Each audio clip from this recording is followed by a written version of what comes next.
Assalamualaikum warahmatullahi wabarakatuh. Saya Ardi Nasmiruddin, NIM channel 11181393. Di kesempatan kali ini saya akan melakukan pemeriksaan neurologi lainnya.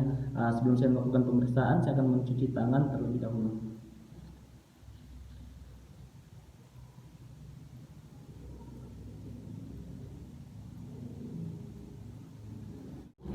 Baik, untuk pemeriksaan neurologi lainnya, yang pertama itu pemeriksaan tanda rangsang mening. Yang pertama ini adalah pemeriksaan kaku duduk. Jadi di mana probandusnya sudah ada di depan, di mana dokter akan berada di sebelah kanan pasien. Kemudian tangan kiri dari dokter akan berada di bawah kepala dari pasien dan tangan kanannya akan berada di atas dada.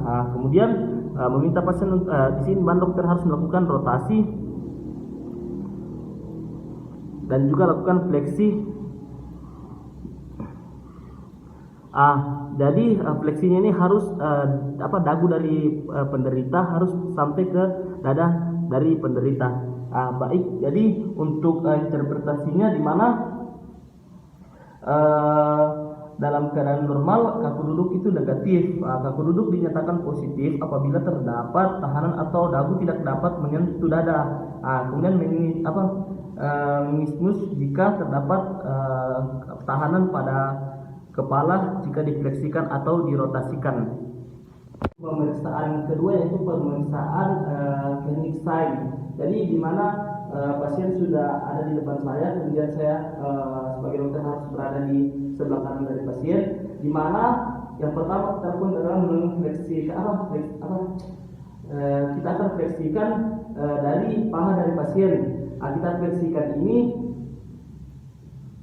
sampai 90 derajat. Kemudian kita aduksikan bagian ekstremitas bawah dari pasien atau kaki dari pasien sampai 130 derajat.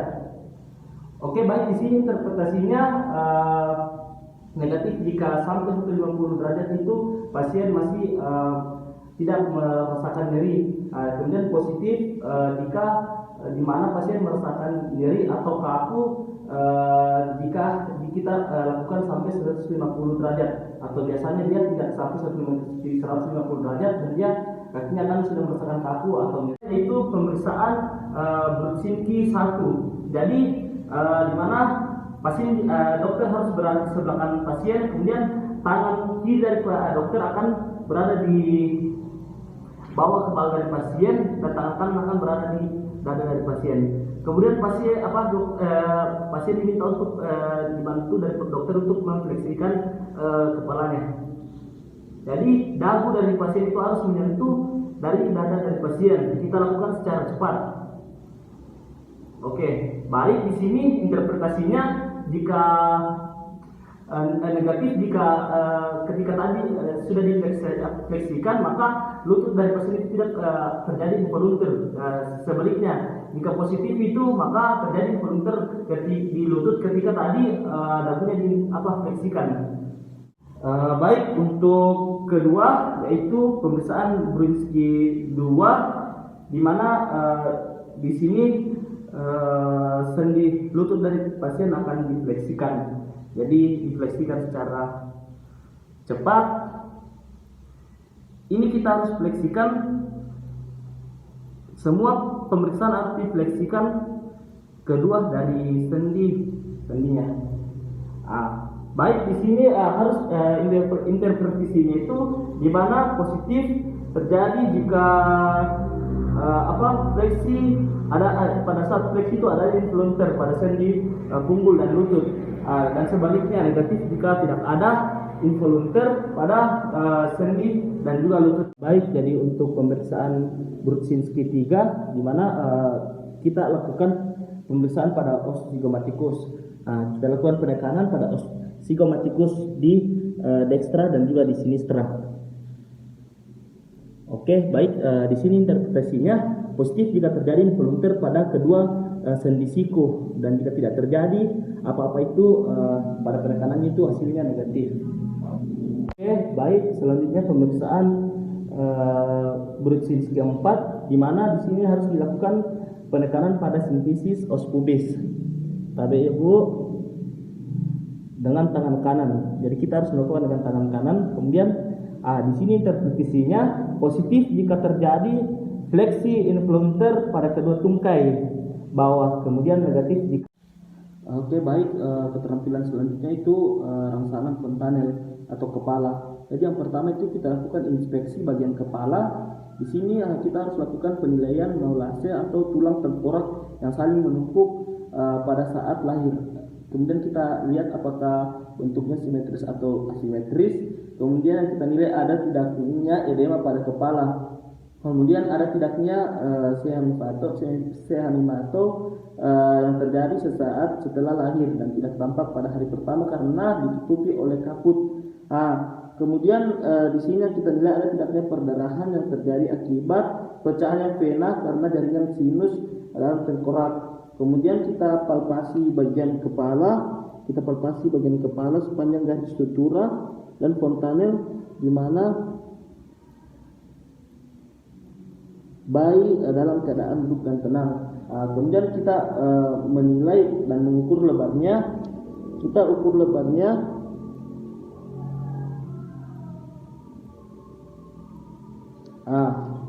fontanel. Jadi interpretasinya fontanel normal adalah berbentuk datar dan sedikit cekung dan juga berdenyut. Kemudian fontanel segi empat itu berbentuk fontanel bagian anterior itu berbentuk segi empat. Kemudian fontanel bagian posterior itu berbentuk segitiga dan diameternya 1,25 cm. Kemudian sutura berjarak lebar mengindikasikan baik rem. Kemudian sutura dan fontanel yang terlalu cepat menutup sebelum masanya itu dinamakan kraniosinostosis. Kemudian di sini pemeriksa menilai penonjolan atau cekungan bagian fontanel. Yang menonjol itu akan mengindikasikan tekanan intrakranial, bisa juga meningitis dan juga hidrosefalus. Kemudian fontanel yang cekung menunjukkan keadaan dehidrasi. Juga fontanel anterior umumnya menutup pada saat bayi berumur 6 sampai 8 minggu. Kemudian fontanel posterior itu umumnya tertutup pada usia 18 bulan. Baik, selanjutnya itu pemeriksaan keterampilan sindroma jebakan. Jadi yang pertama itu pemeriksaan nervus medianus. Di nervus medianus ini juga terdapat 3 pemeriksaan. Yang pertama itu pemeriksaan Tinel test. Jadi pemeriksaan ini dilakukan penekanan pada ligamentum carpi transversum. Jadi kita lakukan penekanan pada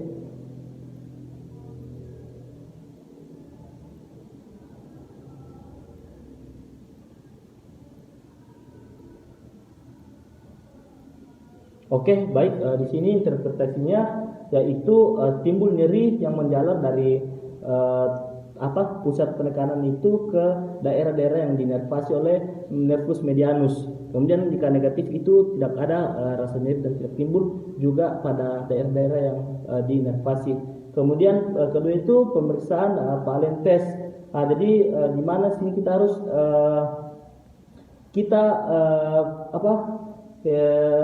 hiperfleksikan kedua punggung tangan atau pada dorsum manus tadi.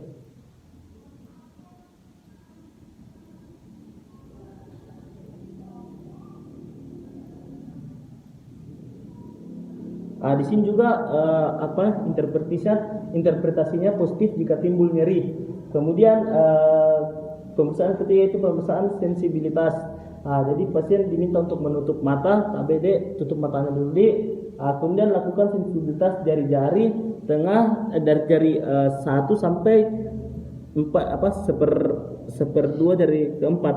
Jadi kita di sini lakukan sensibilisasi menggunakan jarum. Tutup matanya dulu Oke, baik. Di sini interpretasinya positif jika terdapat gangguan hipersensibilitasi dan negatif jika tidak ada gangguan. Oke, baik. Pemeriksaan selanjutnya itu pemeriksaan nervus ulnaris. Di sini juga yang pertama pemeriksaan Tinel test, di mana pada sulcus medianus posterior kita lakukan penekanan. Jadi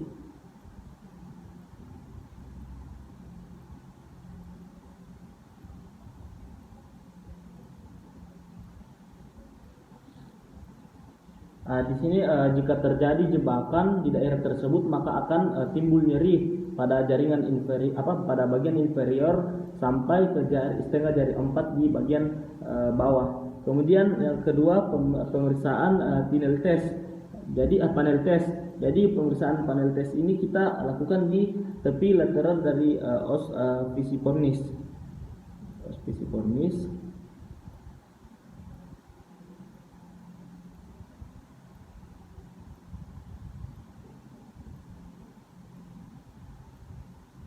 Baik, di sini interpretasinya jika terjadi jebakan pada daerah Riens atau Riens kanal itu maka adanya nyeri yang menjalar dari tempat penekanan hingga jari 4 atau 5. Kemudian yang terakhir ini adalah pemeriksaan sensibilitas. Di sini kita lakukan di bagian tepi ulnar atau tenar. Di sini kita lakukan berikan rangsangan menggunakan jarum.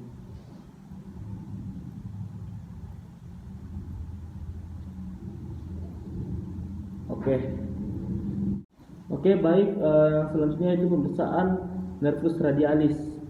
Kita di sini juga kita lakukan sensitivitas kulit di bagian bawah posterior dan kulit dorsum manus. Kita lakukan menggunakan jarum.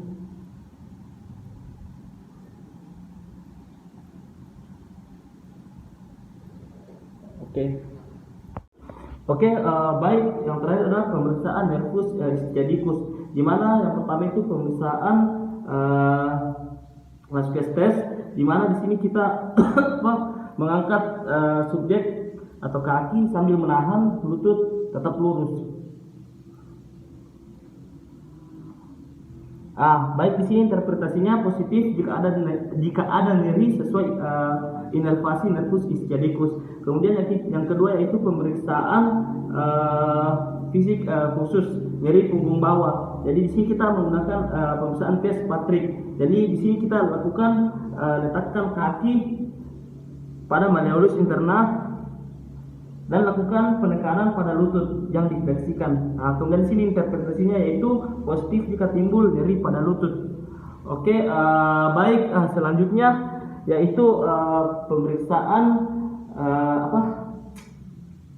kontra Patrick. Jadi kita lakukan adduksi dan penekanan.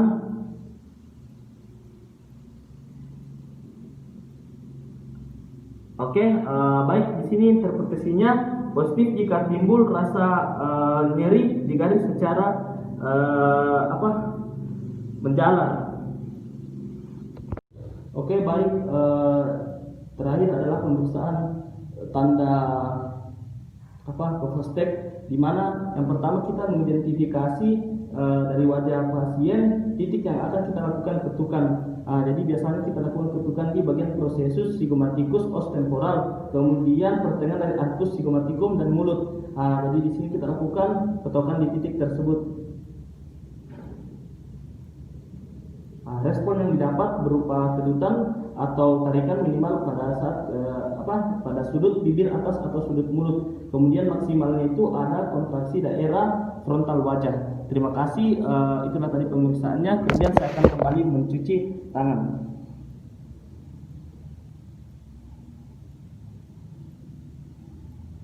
Terima kasih. Assalamualaikum warahmatullahi wabarakatuh.